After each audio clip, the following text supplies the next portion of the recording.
the Baen Free Radio Hour.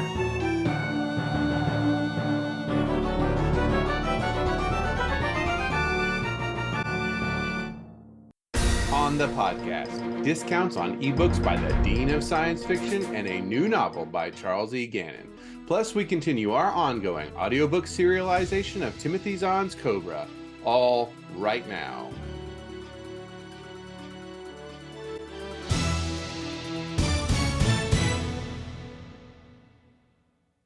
Welcome to the Baen Free Radio Hour. It's a pleasure to have you along. I am Baen Associate Editor and your podcast host, David Afsharirad. Today, we bring you part one in a two-part conversation between Griffin Barber and Charles E. Gannon about Gannon's latest novel, Into the Vortex. This is book two in his Vortex of Worlds series, which takes all the epic fantasy and heroic fantasy tropes we know and love and completely turns them on their heads. But first, the news.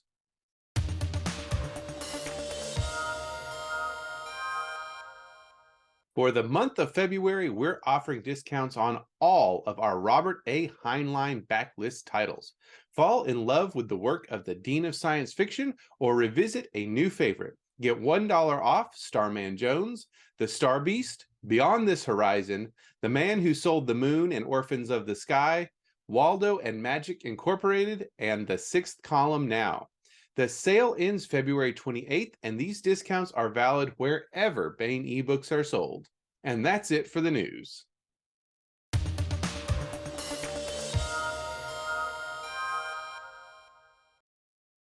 Hi there, I'm Griffin Barber, your host for today's edition of the Baen Free Radio Hour. Born in New Jersey, Charles E. Gannon went on to get an extensive education at some of the nation's finest schools, including a doctorate from Fordham, where my daughter happens to be in her freshman year of undergraduate studies. Chuck, as I'm privileged to know him, first came to my attention when I was overseas. I read a short story of his in War World 4 that stuck with me through the years. After a long sojourn in academia, Chuck came roaring back with contributions in shared universes with Steve White and Eric Flint, where he co-authored excellent novels in the Starfire and Ring of Fire universes, respectively. His fans wanted more, of course, and Chuck obliged with his own series, the Kane Riordan books, which now number more than 6 mainline volumes and many more in the Murphy's Lawless annex of them. Throughout his career, Chuck has provided sage advice and help to other authors, including this one.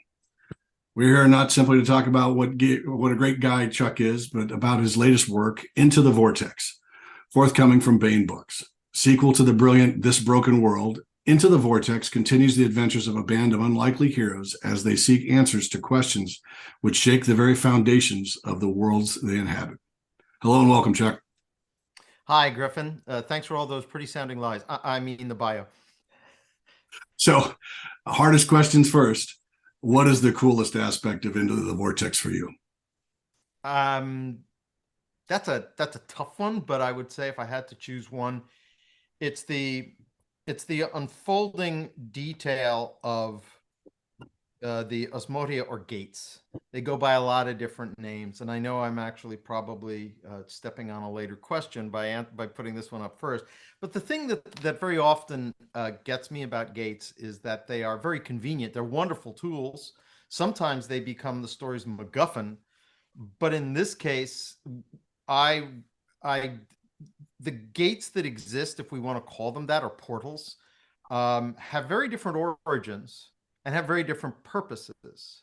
And they can be altered or not in different ways. And this is something that that is unfolding over the course of this novel as other things are unfolding behind it.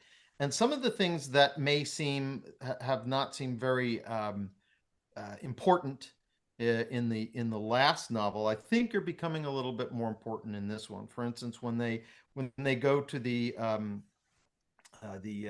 place called Mirosky, where a very, very long-lived race is, the Ulamantar. The Ulamantar sort of let it be known that they thought they were going to come there because the Ulamantar are very long-lived. They should know about this sort of stuff because it's been around a long time.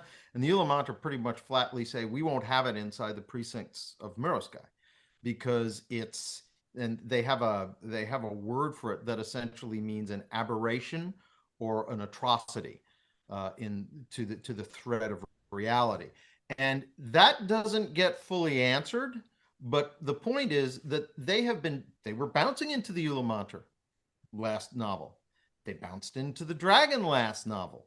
But what we're discovering is that the further back you go, conversations about these portals and, strangely enough, cataclysms tend to show up not exactly in parallel, but it's remarkable how a conversation about one is proportionally more likely to involve a mention of the other. Right. And why that's happening is going on. And as I came up with saying I came up with the rules is kind of a misnomer, because I really feel the rules told themselves to me, because I know very much why and how different kinds of and almost no one calls it magic, because that's considered like a commoner term. And actually, what seem like arbitrary distinctions for the exercise of mystic powers are, I think, in this novel it's starting to become evident they're not really that arbitrary. They really do touch on different things, which are, if you will, exploiting different aspects of the world.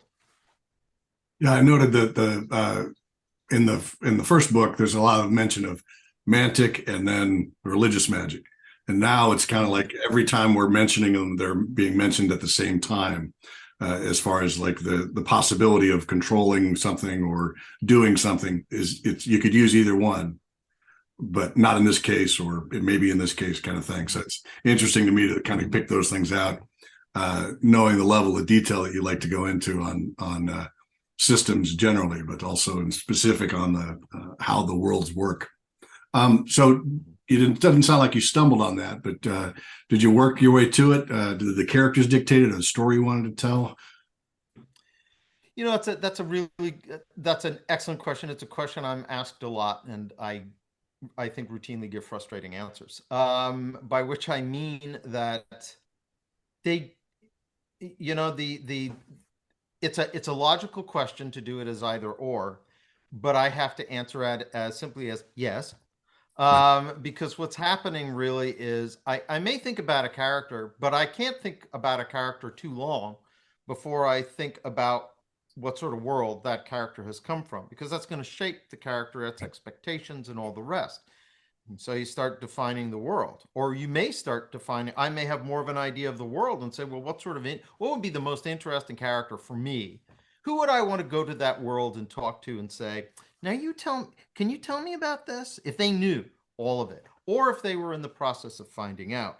So for me, it's really actually a sort of iterative process coming from those two polarities, the environment or the individual in the environment, and they come to a point of intersection that then becomes, if you will, a kind of braided thread, because in talking about the one, I'm exploring the other.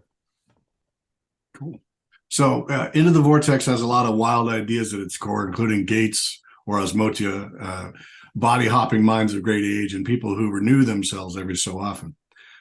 Did your world building come first, or did it arise out of the story and the characters you're using to tell it? Obviously, you were kind of alluding to that as kind of yes.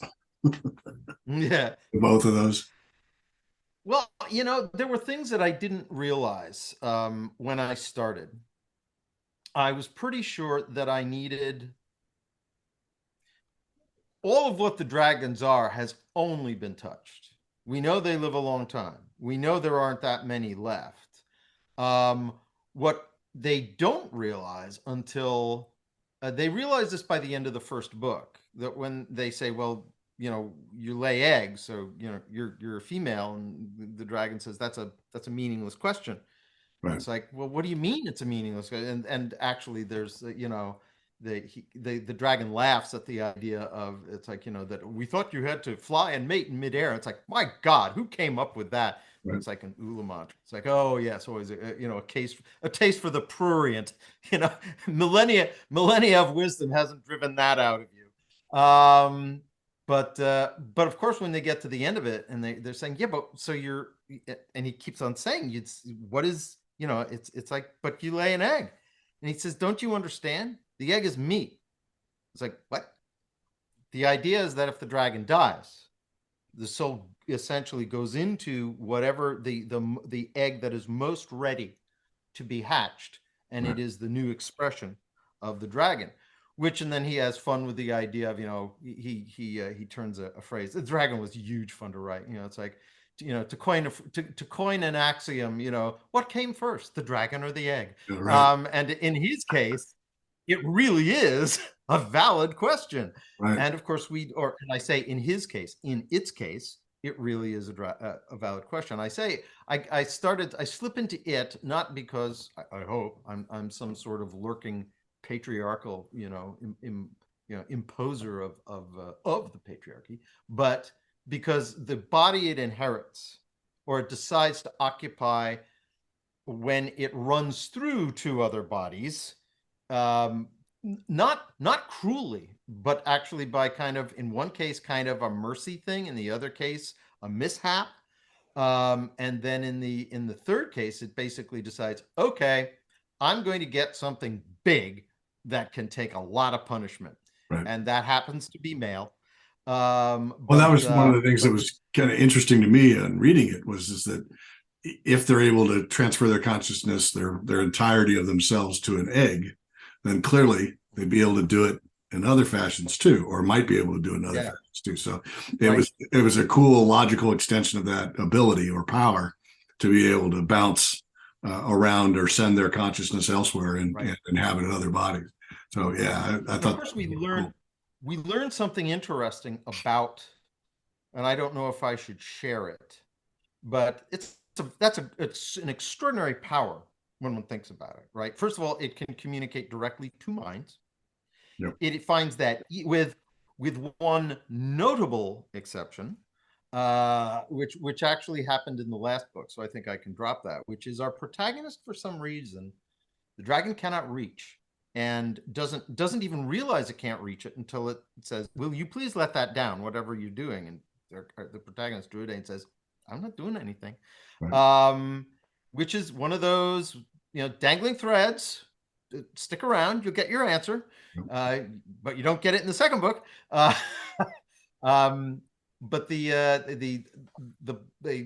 the point that I'm working to is, if you can read the mind of something else and get into the mind of something else, particularly if it's a weak mind, either because the physical state is weak or the mind has been significantly damaged, or just because it's really not very perspicacious, still, it's an extraordinary power. Well, if you're going to have extraordinary powers, the logical question becomes, well, if dragons could always do that, why didn't they do it all the time and just take everything else over?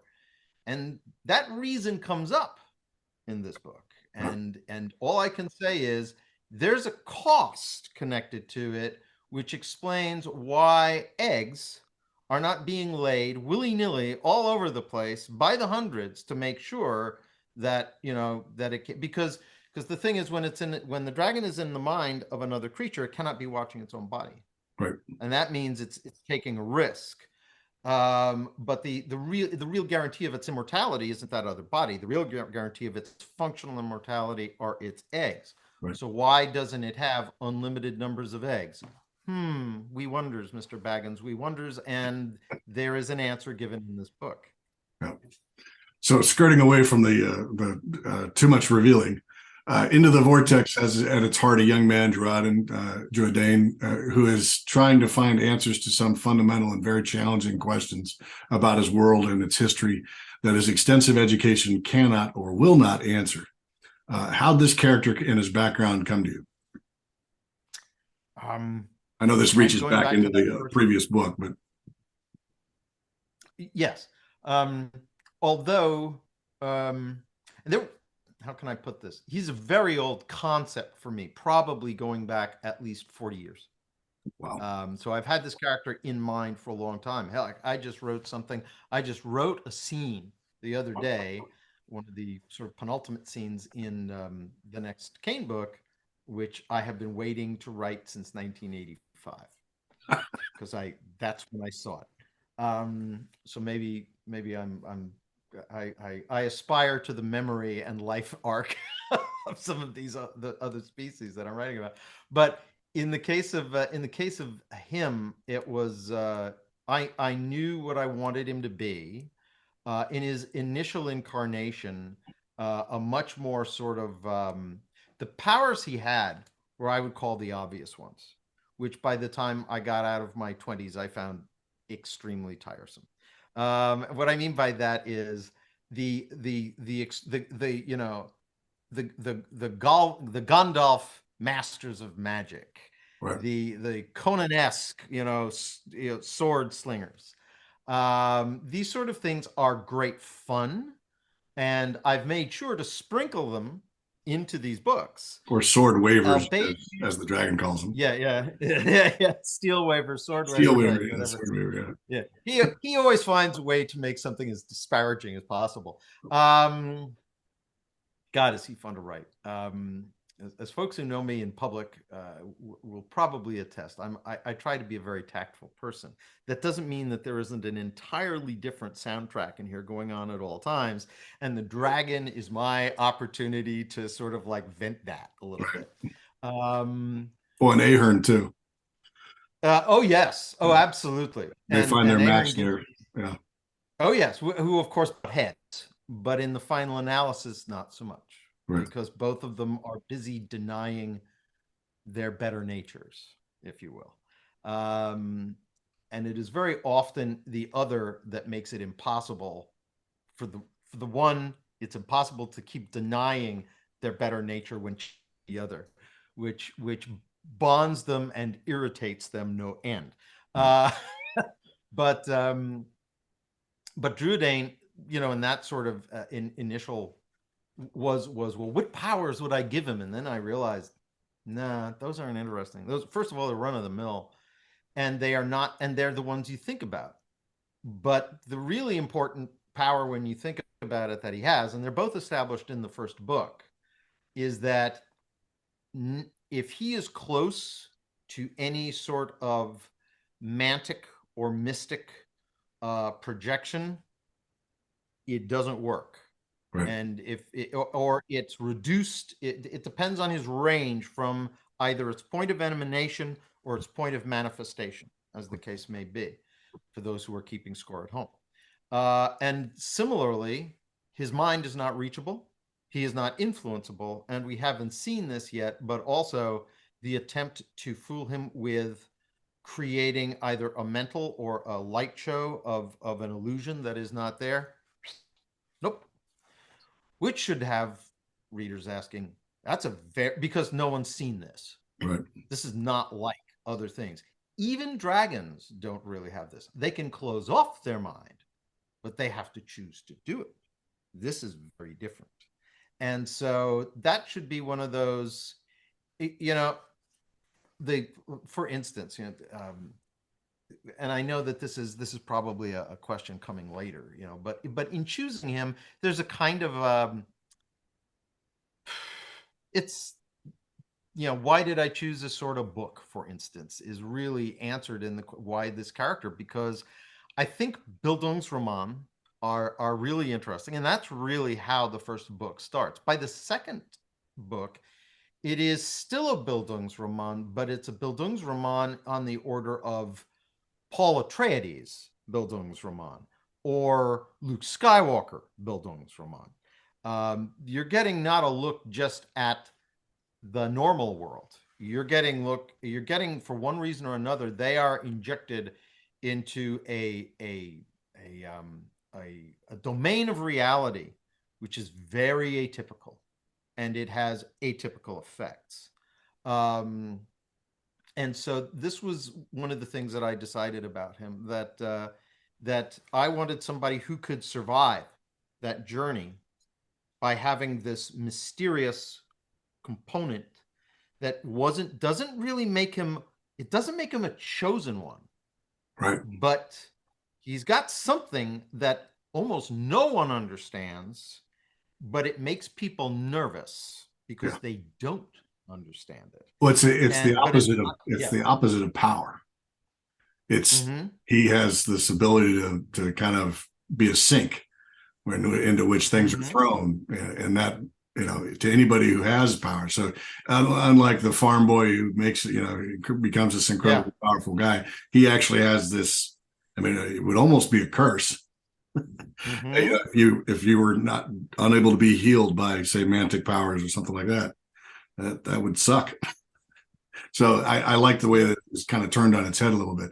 But one of the things that kind of got beyond that was, or the reason why I want to ask this question is because I was wondering how much of him is reflected in you. You have the PhD, the master's, and everything, and how much that you felt like, or perhaps I was reading into it, but that you might have felt like, your education's great.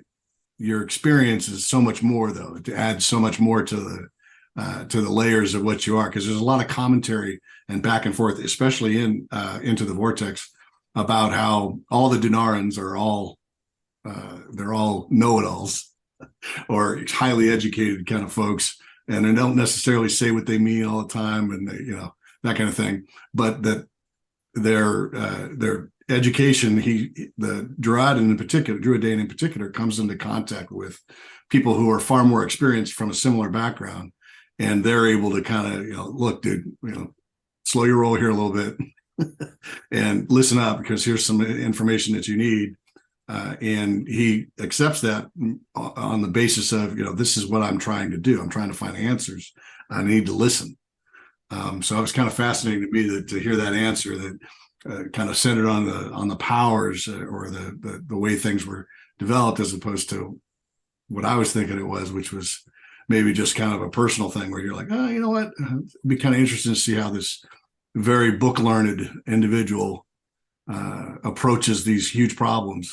Because even at a certain point into the Vortex, he's told, you got to stop going to libraries, man.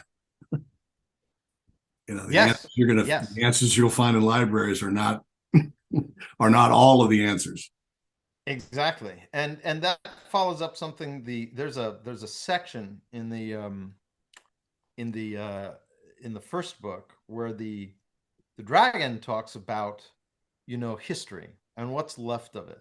And he said, and he says, and shall I tell you what I know of what's left of the books of history? You might have one or two truly learned scrolls or tomes written every century or so. Do they survive the consuming fires and pagan violences of that age? Of course not, because there are only 2 or 3 copies. But the little, sort of the palimpsest of angry people who are trying to sway people, other people with the a propaganda short document. The propaganda. Those are the ones that are produced in such numbers, and that is what you think history is. Let me tell you, having seen that wheel turn many times, we never know really what were the great moving forces of the age. And I don't think the dragon uses this analogy, but it's sort of like, when they find 3 bones of a dinosaur and suddenly they have animations of these fully realized creatures moving across like some Cretaceous savanna, and you're saying, really? How do you know that they didn't have fairy dust on them or something? Just whatever the case is. And it's and this is the sort of thing that in being in touch with things that are long lived, he's realizing. That being said, there is a lot of respect for certain libraries, particularly the ones that try to carefully, and this is one of the things the Dunarrans do, and this is of course his background as a courier, which is to go out and to actually, before he was ever really doing anything having to do with riding on the borders and collecting intelligence and observing, he was being sent to the 4 corners or more of the world to basically something came up which was unknown knowledge. Secure a book, secure a scroll. Exactly. Yeah. Because the Dunarrans are smart enough to know this. They wish they knew more than they do. Right. And they know that one of the reasons they don't is because exactly what the dragon is saying, which is why the dragon will make fun of Dunarrans, but has a Dunarran as arguably his closest friend. Right. it's a sort of like, well, you're not bad for what you are, you know. I'll give you that. Best of a But bad lot, right? yeah, you're, you know, I don't. It's like, I won't call you disabled, but we know you are. Right. Your limitations are such that Yeah. yeah. So the real thing here is, I'd say both things were there, and they sort of evolved at the same time. I wanted somebody who could travel the world, and I thought to myself, well, how would you be a very young man who, or woman, because we see both in all of their roles. How would you know? How would you have the experience to survive traveling to very many different places? And so one of the things I thought was, well, to have, what would be the reason the Dunarrans would have? There would be the force projection aspect of when they were still the second Consentium, an empire. That's largely gone. But their outriders and their couriers are still, particularly the couriers, will go just about any place. You need to be able to learn languages. You need to be not completely freaked out by different cultural mores. And it strikes me, certainly having, you know, I never got out of the country. I was never out of this country until the summer I graduated from undergrad. And I always knew I wanted to. And then a lot of, I had Fulbrights and I traveled a lot and I've seen a bunch of different things. It is absolutely true that book learning is useful and important. But it is also possible to be the person who knows everything and understands nothing. And I wanted to bring both of those things into play and into kind of a frictional relationship at different points and in different ways across the unfolding of the narrative. Cool. So which character in Into the Vortex surprised you? You know, there is I can't remember her name, because if I'm not writing those books, some of the names, particularly the Ullamantra names, get away from me. They are truly alien names. There are reasons for that. There's one who's just recently been, they call it rebirth, to being rebirthed, what actually is a symbiotic relationship with, they look like trees. Right. People call them trees. They're not just trees. And she has done this many times, and she is just freshly out of it. And what I thought was originally, well, they're going to go to Mirosky, where the Ullamantra are, and she is going to be the oldest and the wisest. Well, she's the oldest, and she's seen the most. But one of the things that it struck me and I discovered it just in the process of writing her, that she says at one point, she says, it's difficult to come into this, you know, this sort of loud world where things happen very fast again. And she said, and I have so many memories of earlier lives that it can be a great frustration to remember which one I'm in, to keep track of this one, to add this one to those, because I'm actually trying to reaccess those, because if I let those go fallow, those memories become part of, they may go with my old body. And so she becomes intemperate, impatient, and also easily exhausted. And I never saw that. You know, I never saw that. Maybe I was playing Galadriel in my head or something like that. Right. But the bottom line was, she told me in no uncertain terms, that's not who you are. But then I realized that the characters or character that most surprised me, you don't even know as a character until the last 2 pages of the book, where we hear from something. Well, I thought of her. I think it was her for some reason, but yeah, the diminutive thing. I figured they were a character, because the guidance that's given throughout the whole book is pretty clear that there's something going on there. Yeah, you mean with the bracelet? Yeah, the bracelet, the sword, yeah, all that stuff. Right. So there's something, and I did not expect them to reveal themselves this time, but it turned out just where things ended. Because originally I was going to take it a little bit further. I was going to have people take the next step, which for those of you who will read it will understand what that means. Right. But I realized, no, it's better to stop on the threshold. And as a matter of fact, that is the title of the last very short part of the novel. and it suddenly made sense to me. There are reasons that are not going to be immediately evident why they're important, but there's a concern with synchrony.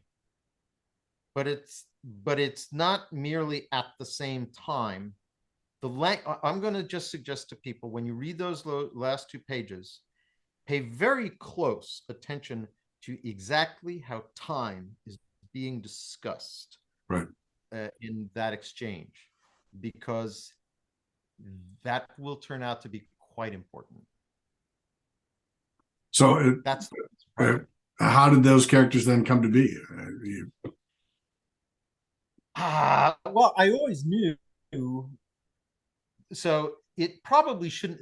There's one of 2 things. Since we know from early in this book that he goes through something called a shimmer, which is at the top of the Lady's Tower, which is definitely where all the Lady of the Mirror. And very early on in the book, Druadaen takes a fateful step, we'll say. And he goes through out the other side, nothing on him, except the circlet we were just talking about, the bracelet, the bracer, and the sword. And what he learns later is that only living things can pass through. So I kind of, I knew that, but I didn't know the extent to what that is. I didn't know how they were.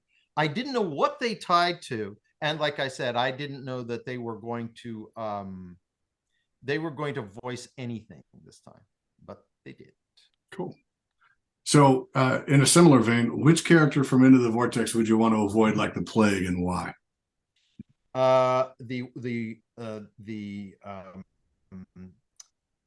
Sus Dixon Ward Pact, who's also known as the Sorceress, who's the person that ultimately, one of the reasons why Druadaen takes that fateful step is not only because, in all probability, the answers that he was not able to acquire in the end of the first book, he's pretty much told, look, you're probably going to have to leave.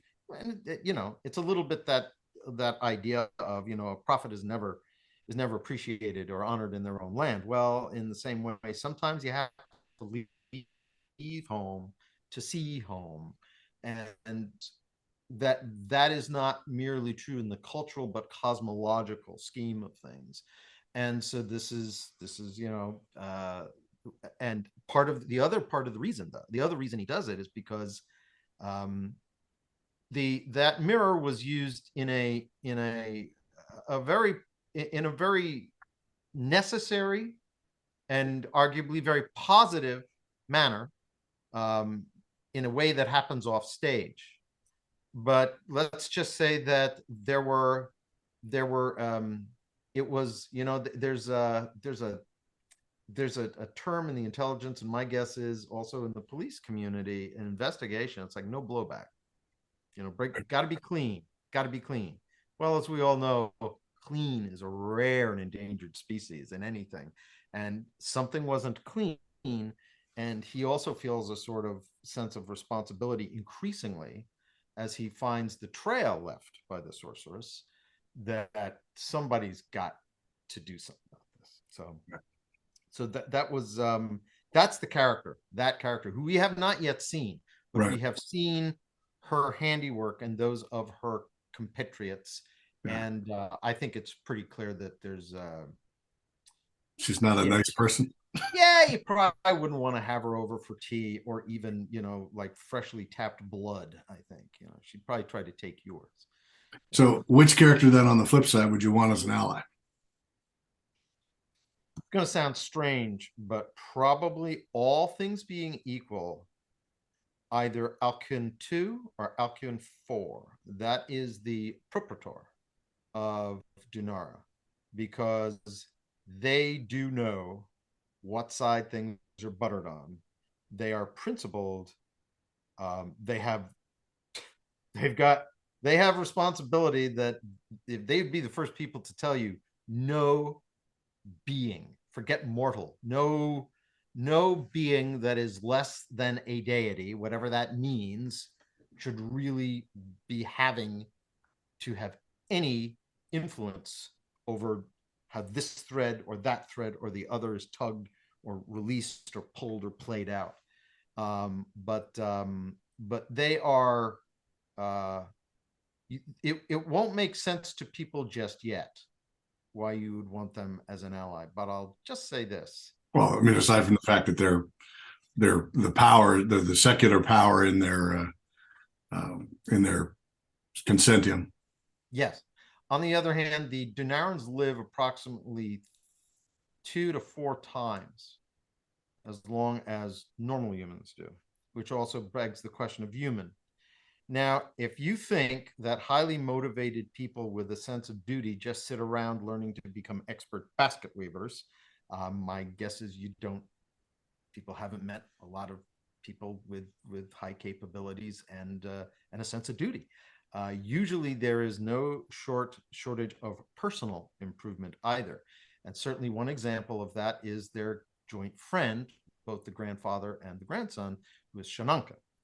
And you get to say, I hope it's been transmitted in the books that you don't want to frickin' mess with Shananka. You don't want to really screw with her, just as a basic hint.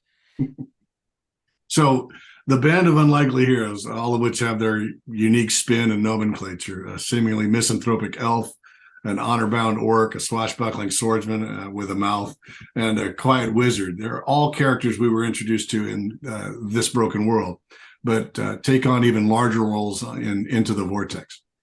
Each species and ethnic group in the books has its own unique spin in these works, while remaining safe amongst the best and most familiar tropes of high fantasy. Is there any chance some of these characters might get their own novels or stories in the future? When the books were proposed to Tony Weisskopf quite some time ago, I think 2015, it took a long time to get around to writing these because other things kept happening. But it was envisioned that there would, and this is sort of, I guess you could say, teased in the fact that in this book, whereas in the first book, you really saw things mostly from Druadaen's point of view. You had other POVs, but it was really strongly Druadaen. And he kept the journal, which is there are all sorts of reasons. If this was a writer's podcast, I could tell people why I adopted the journal. First of all, you get to hear what's going on inside of a character's head. Second of all, I think that when people write, they very often reveal things about themselves, particularly if they don't see themselves as writers. Right. And knowledge and predilections and takes on the universe and senses of humor all become evident. Well, in this one, although I think he's probably only the POV character for maybe about 1/3 to 40% of the book, Ahern actually has to take on the job that he swore he would never do, which was to keep the journal when Druadaen, for reasons you'll find out, is not there to keep it, although he's keeping his own journal. So one of the things that the to go back to your question, because I know that this is leading up to something I just don't remember anymore. So you were talking about the different characters sort of firmly ensconced in the known tropes of the field, and what was the question in relation to that? So are they going to have novels or short stories in their own? That's it. Yeah. So when I proposed this to Tony, I said I actually think Ahern definitely has legs for novels of his own. And if you take a look at how much time passes, there's lots of room, lots of places for that to happen.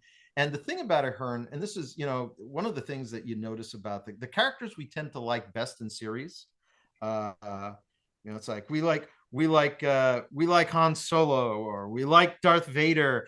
But the bottom line is, if you do not have, and I kind of think this is where Star Wars is not always well structured, if you don't have a moral compass, particularly a self-aware moral compass, right, all of these other characters, they're great. They're the most, they get the best lines, they tell the best jokes. Even Darth Vader tells great jokes, right? Right off the bat. What is it? I find your lack of faith distressing, or distresses me. Disturbing. I mean, is he joking the guy? it's like great line, gotta love the line.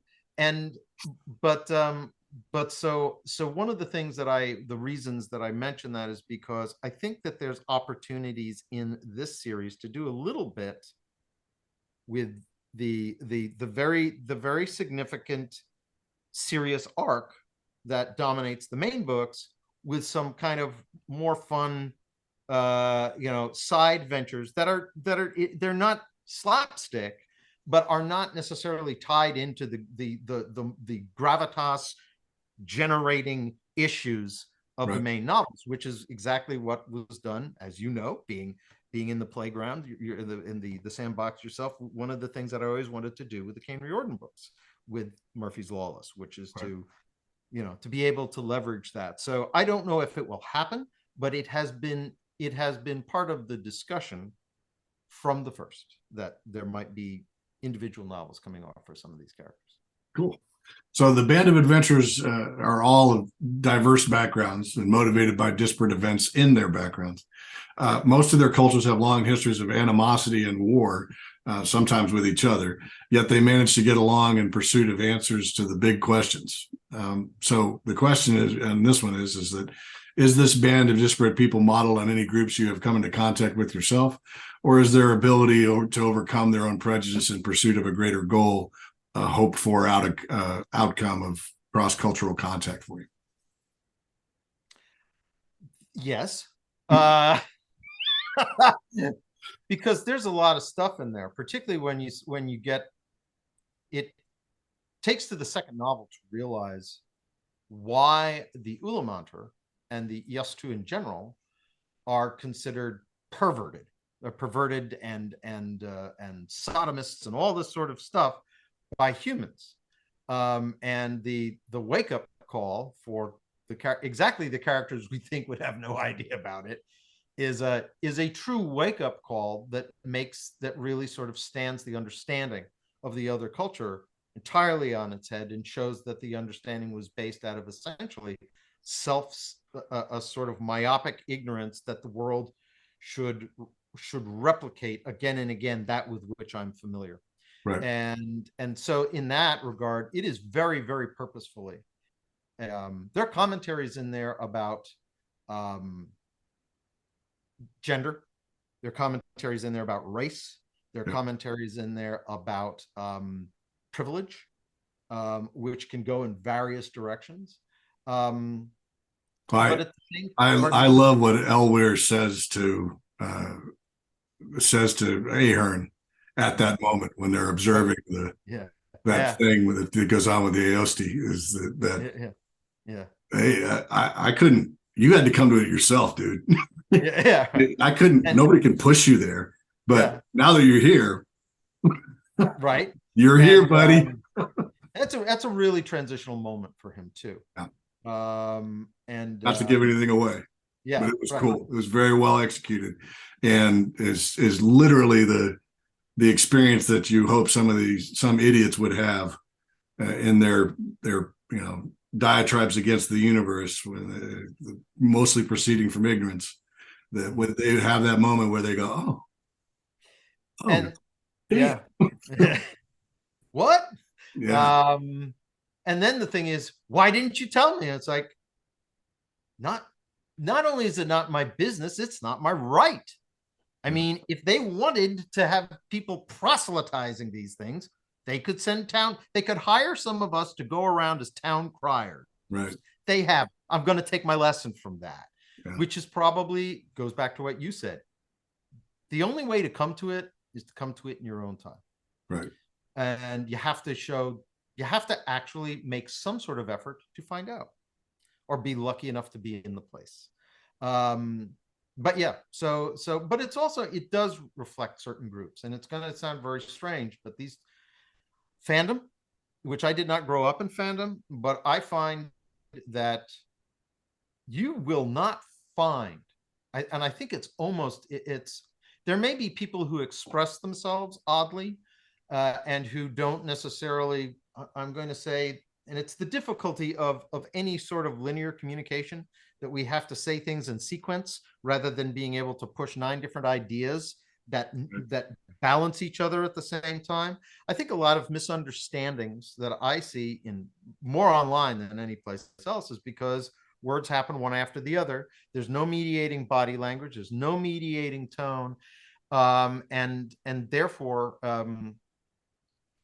one of the things that I like about fandom is I've encountered it essentially, in the second half of my life only, is that however people may sound online, you get into contact with them and you find that in general, narrowness is not a preference. It may be a consequence of exposure, but the mere fact that they're interested in science fiction and fantasy kind of tells you that they don't just want things the way they are. And there's an unusual degree of underlying receptivity, regardless of the apparent politics, cultural preferences, or presumptions of the individual, that it's a wonderful opportunity for it. And it is personally, I think, I don't get angry. I feel it's a tragedy that so many things in the last decade have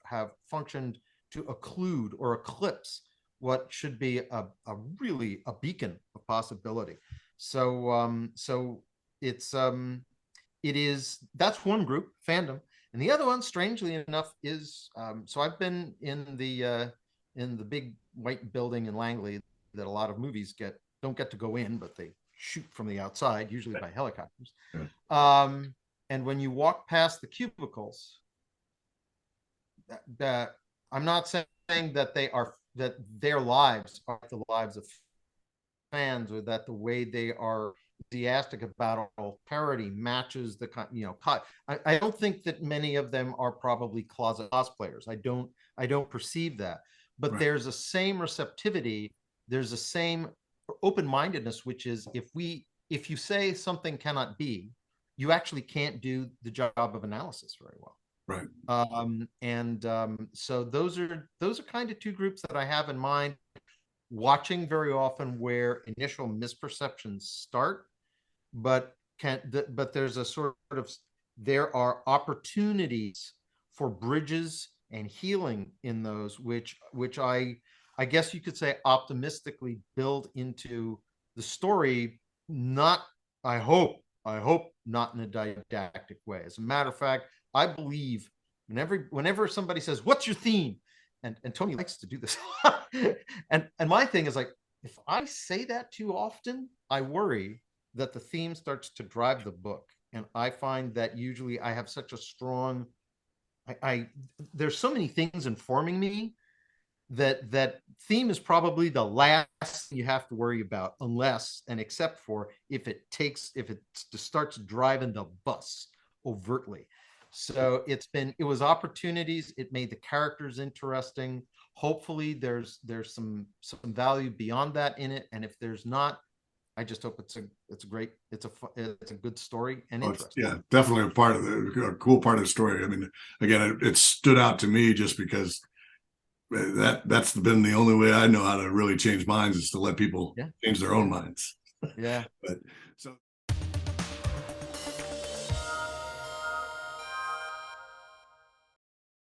And now we bring you Timothy Zahn's Cobra. Earth's only hope was the Cobras. The colony worlds Arrdanc and Silvern fell to the Troft forces almost without a struggle. Outnumbered and on the defensive, Earth made a desperate decision. It would attack the aliens not from space, but on the ground, with forces the Trofts did not even suspect. Thus were created the Cobras, a guerrilla force whose weapons were surgically implanted, invisible to the unsuspecting eye, yet undeniably deadly. But power brings temptation, and not all the Cobras could be trusted to fight for Earth alone. Johnny Moreau would learn the uses and abuses of his special abilities and what it truly meant to be a Cobra. Interlude. To the trained and observant eye, the signs were all there. They weren't obvious, of course. An unnecessary phrase in an official Troft message to the committee, certain small shiftings of both merchant and perimeter guard starships, comments coming from the Minthisti at obvious troughed prodding. Small things, each in itself completely meaningless, but taken as a group, all the tiny pieces pointed unidirectionally to the same conclusion. After 14 years of allowing Dominion ships to pass freely through their territory, the Troughts were getting tired of it. Vanis Darl scowled blackly as he stared at the nighttime view of Dome visible through his office window. It wasn't exactly a startling development. Half the committee was frankly surprised the corridor had remained open as long as it had. The Star Force, in fact, had been updating its contingency plans for 11 years now, and unless something was done, it looked like they'd get the chance to test its strategies within the year. It went without saying that, win or lose, one of the first casualties of a new war would be Aventine and its own 2 fledgling colonies. Precisely the worlds the war would theoretically be fought to defend, which in Darl's opinion made the looming conflict an exercise in near-perfect futility. But what were the alternatives? The committee, which had had to be virtually dragged by the nose to accept the colony plan in the first place, had in recent years done a complete turnaround as rare minerals and new pharmaceuticals began flowing the other way down the corridor. With military ships barred by treaty from entering Troughed territory, the Dominion had no way to defend Aventine except by the threat of warfare if the colony was attacked, a threat which had been delivered both publicly and privately over the years. And if there was one universal rule of politics, it was that a threat that wasn't followed through on would always cost more in the long run. Reaching over, Darl touched his intercom. "Yes, Comité?" The young man looked up at him from the screen. "Have you cross-correlated the Aventine botanical data yet?" "Yes, sir," Jamie Moreau nodded. "It's on your desk, marked Aventine Bot/Phys3. I put it in there while you were at your general policy meeting." "Thank you." Darl glanced at his watch. "You might as well go on home, Moreau. The night staff can help me if I need anything more." "Yes, sir. Let me mention first that there's one item on that mag card I think might be worth following up, if I understand what you're looking for. It's marked with a double star." "Thank you," Darl repeated, and broke the connection. If you understood what I was looking for, he thought wryly at the blank screen. If I understood what I was looking for, I'd probably have found it years ago. The self-sufficiency studies, the deterrent proposal, it all worked, it all made sense, and Darl was ready at any time to try implementing it, but something was missing. A political keystone to ensure he could sell the package both here and on Aventine. It had to exist, but at this point Darl had no idea what it might be. Sifting through the ordered mess on his desk, he located Moreau's mag card and slid it into his comboard, keying for the double star. It turned out to be an analysis of some reedy plant called blusa that apparently thrived in damp lowland regions on Aventine, busily concentrating one of the strategic metals on Darl's self-sufficiency list. Growth cycle, ecological niche, biochemistry. He skimmed the overview Moreau had copied directly from the master files. Biochemical response to climatological changes. He slowed down and read carefully. Backed up and read it again. Called up the last climatological data Aventine had sent, read those, and contacted the Dome's night computer staff for a search simulation with the colony's fauna records. The chief programmer listened carefully, informed Darl the task would take several hours to complete, and signed off. And at that point there was nothing for the Comité to do but wait. If he had indeed found his elusive keystone, but even then there would be a long way to go on both of the affected worlds. And on top of that, the scheme might not work, even if he succeeded completely in implementing it. In his early days on the committee, he would probably have felt the uncertainties as a crushing weight around his shoulders. Now, after more than a decade, the emotional reaction was more reasonable. He would do what he could, to the best of his ability, and leave the rest to the universe. And in this instance, the universe was kind. 6 hours later, when he awoke from a short night's sleep, the results of the simulation were waiting. Positive. He read the entire report through carefully. Yes, the keystone was there. Unexpected, unlooked for, really, but there. And now it was time to see if the other pieces he'd assembled would indeed fit together. And if so, the Dominion was about to see just how the Troughts reacted to a change in the game's rules.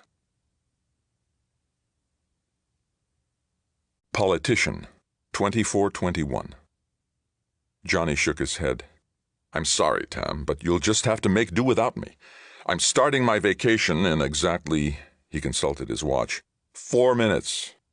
Peering out through the phone's screen, Tamis Dion's face had already finished the plunge from excitement to shock and was beginning to edge back toward disbelief. You're what? Johnny, that's a Dominion comité out there. I heard you. So what does Zhu want to do? Hold a full military inspection of the planet? If the guy wanted pomp, he should have given us more than 6 hours' notice he was coming. Johnny, I realize you and I are new to this politics business, but don't you think it'll be expected that we'll at least be on hand in Capitalia to greet the Comité's ship? Johnny shrugged, suppressing a smile. Watching Dion try to operate in patient mode was always an amusing sight. I doubt seriously that all the syndics are going to make it in, he pointed out. And if it's not going to be unanimous, what difference does one more make? What makes the difference, Dion ground out, is that we have the honor of the Cobras to uphold. So you uphold our honor. Seriously, Tam, what's the big deal whether one, both, or neither of us shows up? Unless Zhu's planning a laser light show or something. Dion snorted, but even he had to crack a smile at the image of the dignified Governor-General pulling a stunt like that. He's going to be furious, you know, if you're not there. What's so important about this vacation anyway? Chris threatening to leave you if you don't take some time off? Don't be absurd, Johnny snorted in turn. Though there had been small problems in that area in the past. In point of fact, the ship that's making orbit just about now has someone more important than a mere comité aboard. My sister Gwen. I want to give her a tour of the bright lights, and then help her settle in with the Molada Mountain Geological Group in Paline. Dion made a face. Dawa district, right? Grumph. You're right. She does deserve something approaching civilization before disappearing into the cultural depths. He exhaled loudly, shaking his head. You win. Get out of there and forget your phone. You've got half an hour's head start before I notify Zhu's office that you're gone.